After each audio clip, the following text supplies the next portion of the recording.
وہ علامہ شبلی نعمانی کے شاگرد رشید تھے.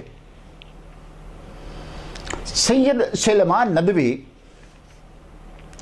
ایک معروف قلمکار، مشہور صحافی، اعلیٰ پائے کے مورخ، محقق، سیرت نگار اور شاعر تھے. ویسے تو انہوں نے تحریک آزادی اور تحریک خلافت میں بڑھ چڑھ کر حصہ لیا،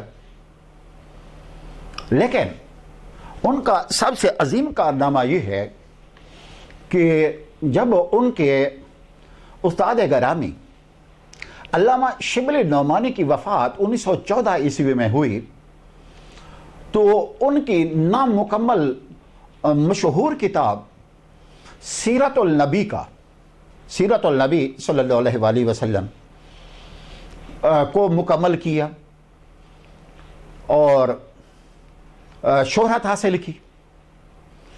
اس کے علاوہ انہوں نے بے شمار کتابیں لکھی. سبق میں دی گئی یہ چند سطور سید سلیمان ندوی کے مدراس کے لالی حال میں دیے گئے 8 خطبات پر مشتمل کتاب خطبات مدراس سے لی گئی ہیں، اور ان میں جو سطور دی گئی ہیں وہ ان کے مشہور خطبہ 5ویں خطبہ جس کا عنوان جامعیت ہے اس سے لی گئی ہیں.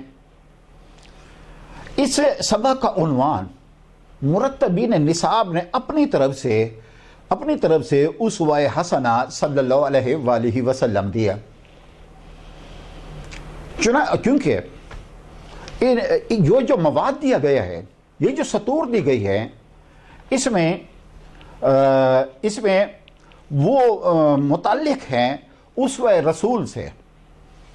رسول سے وہ باتیں منسلک ہیں، متعلق ہیں، تاکہ ہر انسان، دنیا میں رہنے والا ہر انسان اپنی زندگی کا اصول بنا کر دنیا اور آخرت میں کامیابی و کامرانی حاصل کرے. اسوہ حسنہ صلی اللہ علیہ وآلہ وسلم، اسوہ کہتے ہیں نمونے کو، حسنہ کہتے ہیں بہترین. گویا کہ بہترین نمونہ، بہترین تصویر، بہترین مثال، بہترین طریقہ زندگی گزارنے کا وہ ہے رسول خدا حضرت محمد مصطفیٰ احمد مجتبیٰ صلی اللہ علیہ وآلہ وسلم. خالق کائنات نے کن فیکون کہہ کر یہ کائنات تخلیق کیا، کیونکہ اب ہمیں یہ سوچنا چاہیے کہ کس کے متعلق ہے، کس نے کہا، وہ ہم نے بتایا.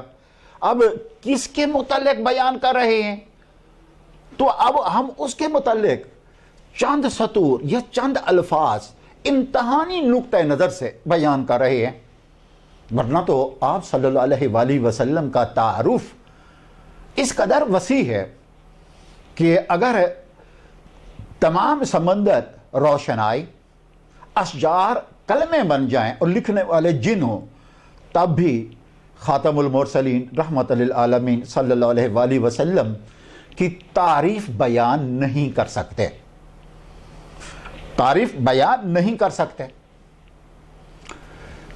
خالق کائنات نے کن فیکون کہہ کر یہ کائنات تخلیق کی، اور پھر جب اپنی مشیت کے تحت یہ فرمایا وَإِنِّي جَاعِلٌ فِي الْأَرْضِ خلیفہ، کہ میں آدم کو زمین پر اپنا نائب بنا کر بھیج رہا ہوں، تو چنانچہ اس مقصد کے ہم دوسری بحث میں نہیں پڑھتے.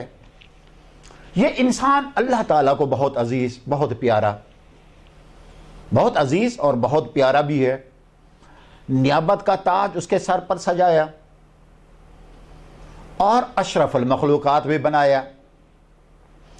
اس دنیا میں بھیجا تو اس قدر اس کا خیال رکھا کہ آدم سے خاتم تک 1,24,000 انبیاء اور رسول نہ صرف مبعوث فرمائے بلکہ مختلف زبانوں میں آسمانی کتب اور آسمانی صحیفے بھی ان پر نازل کیے.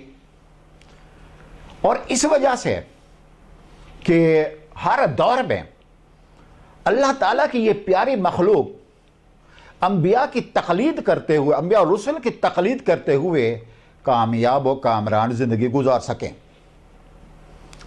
رسول خدا حضرت محمد مصطفیٰ احمد مجتبیٰ صلی اللہ علیہ وآلہ وسلم سلسلہ نبوت و رسالت کی آخری کڑی اور تمام انبیاء اور رسول کے سردار ہیں. اور آپ صلی اللہ علیہ وآلہ وسلم کا اسوہ حسنہ کامل ترین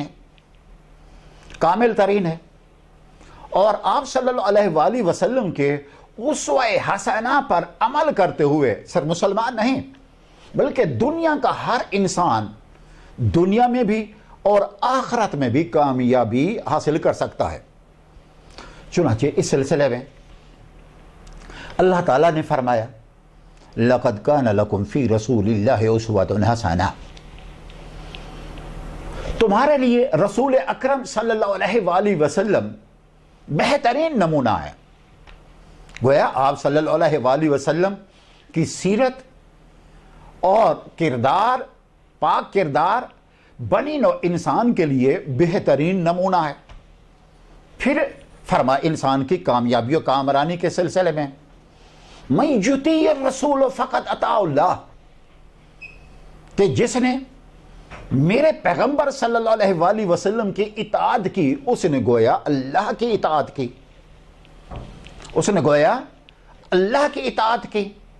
پھر یوں بھی ارشاد ہوا قرآن مجید فرقان حمید میں ان کنتم تحبون اللہ فاتبعونی یحببکم اللہ، کہ قل ان کنتم تحبون اللہ فاتبعونی یحببکم اللہ، کہہ دو پیغمبر اگر تمہیں اللہ سے محبت ہے تو آؤ میری پیروی کرو، اللہ بھی تم سے محبت کرے گا. اللہ